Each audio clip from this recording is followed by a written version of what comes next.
Hello everyone, welcome back.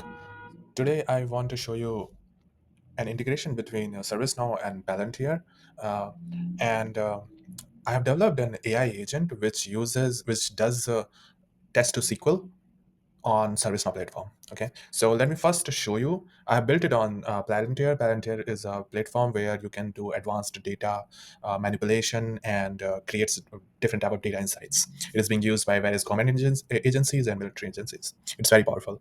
And let me go into the details. So here you see that I've created a ServiceNow agent, and it is connected to ServiceNow CMDB data and incident data.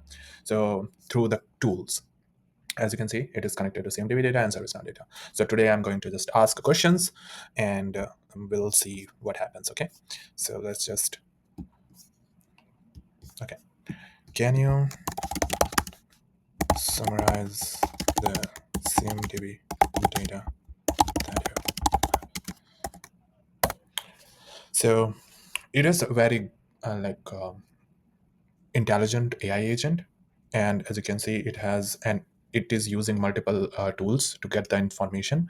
And as you can see, I've not given a lot of prompts to it. I just connected it to the tools, and here it has created the tool. This is the prompt that I've given. That's it. And it is calling native tool calling, and it has found different. So here it is converting the user query into SQL, as you can see over here, and then providing me the results based on that. So there are total, this is the summary that it collated. There are total these many records that it has, and out of that, software packages is the highest number of class that I have. There are services, printers, servers, so it knows all of that. And operational status, most of the operational status is most of the CIs are operational, most of them installed. Life cycle stage is not populated. There are 7 departments. The top department has 293 CIs. So my question was very vague. Summarize the data, not on the basis of certain thing, and it did what it felt was the right thing to do. Okay. Now, if I'll ask, can you analyze the incidents data and provide the resolution for open incidents. So it is connected to incident as well. So let's just see how it works. And this is pretty impressive that it is running the agents in parallelly and providing the information. So here you can see it is doing the data analysis, which was pretty fast as well. So there were only 27 incidents, and all of them, all incidents are in. Okay, so there is no open incidents for now. There are 10 critical incidents, 5 moderate, low, planning, and historical categories, inquiry, most common passwords. So most of them were related to inquiry, then software, hardware, network, past critical issues, missing home directory, backup failures, priority one, all resolved. So because I don't have anything open, so it was not able to provide me any a new one. Now you saw that how powerful it is, and if we want to find gaps within CMDB, or like analyze a trend in an incident or change or HR cases or claims or whatever, you can use it directly, and it will provide that analysis quickly and effectively. So now the demo is over. Let's go deep into the details of what is happening behind the scene. Okay, so now let's just see that what is happening behind the scene of when we are calling this API. So here you'll notice that this is the configuration, and the model that I'm using is Claude Sonnet 4.5, which is a very intelligent model. For the instructions, I've only given a very small instruction, as you can see over here, like user use ServiceNow Incident and CMDB Ontology to retrieve your answer and provide it to the user. You can use this tool. That's it. And then I provide the tool. In the tool, I have given the objects. That is, one is the CMDB data, which contains all these fields, and another is the ServiceNow incident data, which contains all these fields. And what it is doing, it is querying these two tables using SQL. So it is literally building the SQL and then querying it. Okay, so And this is how the agent is built. There is nothing else that I've done for building the agent. Now the question comes that how I have created the tools. So let me show you how I've created the tools. Okay, so now we want to go into the detail how we have created the agent tools, because that is something that was the main work that I did behind this agent.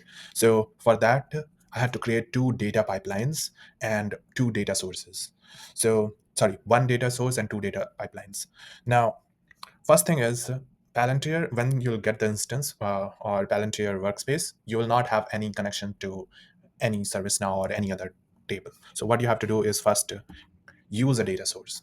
So now we want to create a new source, and Palantir already have a ServiceNow connector, so you can directly click on ServiceNow connector and go through like step by step. All you have to do is provide username and password and instance URL. That's it.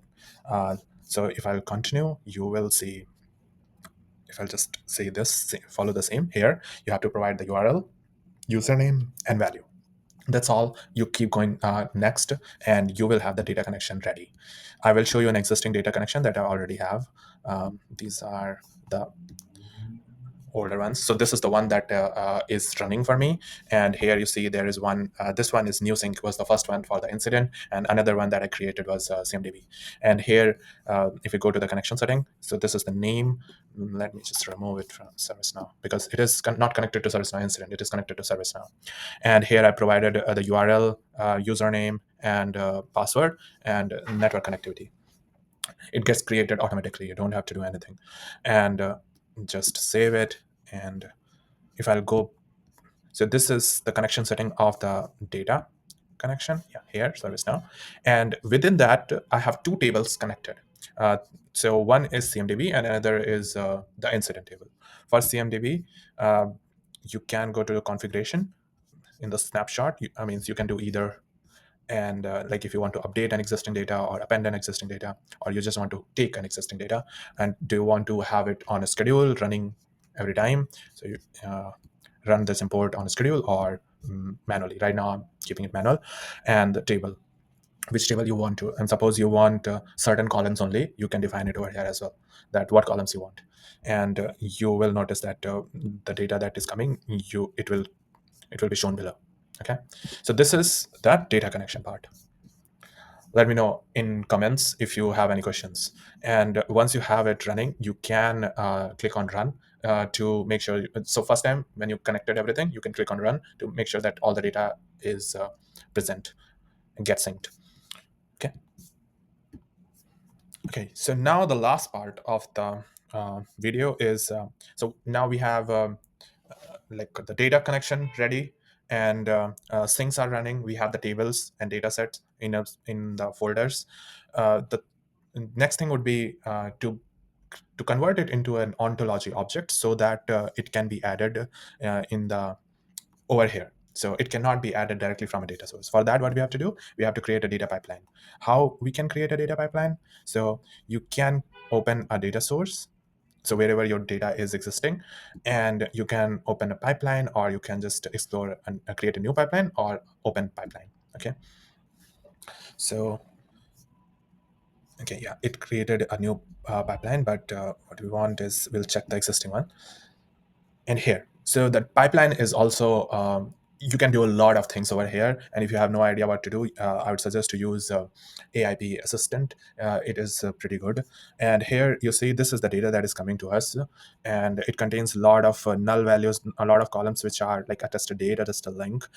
These column doesn't have anything, and will provide means will just increase the amount of time. That's it, means amount of token for your agent. So we don't want that. And if you'll check the stats that I did, you'll notice that this column, business unit column, contains all of them as null. So this column doesn't, means we don't need it. And for that, what we can do is you can perform all these actions, SQL actions. You can either transform it, split it, join, union, whatever you want. And what I did was I wanted to transform it. I wanted to remove everything which is not required. And here you'll see, notice. So if I'll show you over here, I have removed this, dropped 67 columns. There are a lot of transformation that you can do, like. Let me show you the popular ones. Like suppose if you want to group it or apply some expressions over it, duplicate, remove the duplicate columns, pivot, you can do all of that. And that is what the beauty of this platform, uh, and like USP of this platform than other platforms, that here you can perform advanced level data manipulation that data scientists do, and that way you are only providing the data which is relevant and clean to your agent. Okay, so once you provide that, then the last part would be to create an output of it. And the output is what I wanted was, so if I'll just show you once more, I wanted an object type output because that is what an agent uses. So I just click on that, and here is the output. So here you'll notice these are the output information. I made this is my primary key, and this is the title key. And once I have this done, that was it. Means there was nothing else. So I clicked on add object type for the tool, and there was my like CMDB data. So I connected. Like suppose if I want to connect it to change request, I will follow the same. In the data source, I will add a change request, and uh, then create a transformation, data pipeline, create a transformation, create a data object out of it, and it will come over here. I'll select it over here. Then it will have connected. It will be connected to a change request as well. Let me know if you have any questions, if you want to see anything, and here you can determine what number of rows that you want to show. Why it is very powerful, there are different number of tools. It's not like that this is the only thing that you can do. You can execute code, you can command, you can I'm using query object, but you can call a function, apply an action, you can do all of that. So like this one. But because SQL is very powerful. If an agent, if you provide a data in a SQL format, the best way to talk to it is via SQL, because query language is basically the best way to provide data insight. Okay, that is all for today.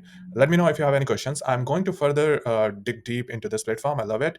I may create some advanced version of fraud detection and transactional data, fraud detection, financial like modeling or something. Uh, Stay tuned, just subscribe. And if you want to learn with me, the Palantir Foundry.